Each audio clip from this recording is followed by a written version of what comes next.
انسان دنیا میں آتا ہے، اب جو بچہ اس دنیا کا حصہ بن جاتا ہے اس کے لیے سب سے اچھا تحفہ کون ہو سکتا ہے؟ کیا اس کو دیا جائے کہ بچے کے آنے کا دنیا میں حق ادا ہو جائے اور اس کو مراد ملے، اس کو کامیابی ملے۔ آپ صلی اللہ علیہ وآلہ وسلم نے یہ فرمایا کہ والدین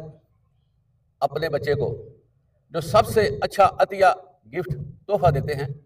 وہ اچھی تعلیم و تربیت ہے۔ آج ہماری ڈائریکشن بدل گئی، ہم سمجھتے ہیں کہ بچوں کو اچھا کھلائیں، اچھا پلائیں، اچھی رہائش اور دوسری سہولیات ان کو پہنچائیں، اور یہ سارا کچھ کرتے ہوئے اصل پرپز ہمارے ہاتھ سے نکل جاتا ہے، اور جو لازمی باتیں ہوتی ہیں بچوں کے لیے ان کو تیار کرنے کے لیے وہ ہم نہیں کر سکتے یا نہیں ہوتی، جس کی وجہ سے جب اولادیں بڑی ہو جاتی ہیں تو پھر وہی اولادیں جن کے لیے زور لگایا ہوتا ہے اور اپنی خواہشات کی قربانی دے کر ان کی آب جاری کی ہوتی ہے، وہ ہمارے اوپر کھڑے ہو کر ہم سے سوال کرتے ہیں، اور عام گھروں میں والدین کے بچے آگے بھی بول پڑتے ہیں، اور جو ڈیو رسپیکٹ ہے اس کا خیال نہیں رکھتے، بلکہ والدین کی باتوں کو ایسے بوجھ تصور کرتے ہیں، جس کی وجہ سے والدین غمزدہ ہو جاتے ہیں، پریشان ہو جاتے ہیں، اور اپنے آپ کو کوستے ہیں کہ میں نے کیا کیا اور اس کا نتیجہ کیا نکلا۔ حضرات گرامی، بچہ جب دنیا میں آتا ہے وہ بالکل ہمارے ہاتھ میں ہوتا ہے اور بہت زیادہ فلیکسیبل ہوتا ہے، جس طرح چاہیں آپ اس کو ترتیب دے دیں، لیکن دیکھنے میں آیا ہے کہ والدین اپنے کاموں میں زیادہ مشغول رہتے ہیں اور بچے کی تعلیم و تربیت میں پوری دلچسپی نہیں لیتے، اور یوں بچہ اپنے لیے، گھر والوں کے لیے، محلے داروں کے لیے، معاشرے کے لیے اور ملک کے لیے فائدہ مند نہیں رہتا۔ تو جو بچہ اتنا ٹیلنٹ لے کر آیا، اتنی طاقت لے کر آیا، افسوس کہ اس کی اس طاقت سے ہم فائدہ نہیں اٹھاتے۔ وجہ صرف محترم حضرات ایک ہی ہے کہ ہم اس کی تربیت سے غافل رہتے ہیں۔ اس کے بعد اگلی باری آتی ہے اس کے سکولنگ کے حوالے سے۔ ہم نہیں سوچتے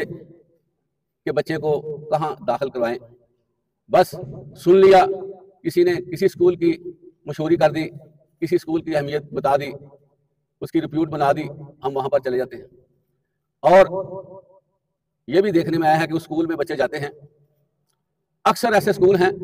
جہاں پر بچے کو طوطے کی طرح رٹا دیا جاتا ہے اور امتحان پہ امتحان لیا جاتا ہے، بچہ رٹ رٹا کے امتحان میں پاس ہو جاتا ہے، لیکن اس کی تربیت نہ ہونے کی وجہ سے بچہ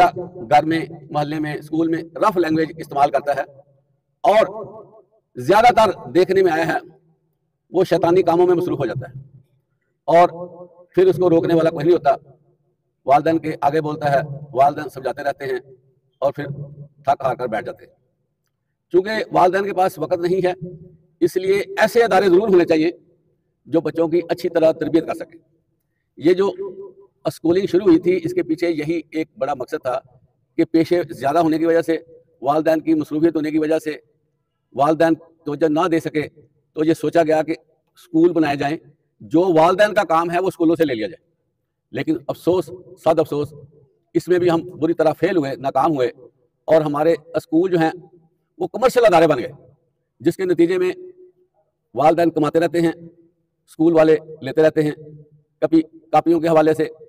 کبھی امتحانی فنڈ، کبھی فیسیں، کبھی میلے لگانے ہیں اس کے پیسے، تو مختلف طریقے سے وہ پیسے لیتے ہیں۔ والدین سمجھتے ہیں کہ ہمارا بچہ کچھ کر رہا ہے، لیکن بچے کے اندر کوئی تبدیلی نہیں ہوتی۔ محترم حضرات، تعلیم کا تعلق تبدیلی کے ساتھ ہے۔ ایسی تعلیم کا کوئی فائدہ نہیں ہے، بلکہ ویسٹیج آف ٹائم ہے جس میں تربیت نہ ہو۔ تو ضرورت ہے اس وقت کہ ایسے ادارے وجود میں آئیں جو تعلیم کے ساتھ ساتھ تربیتی امور کا کام اچھے طریقے سے کر سکیں۔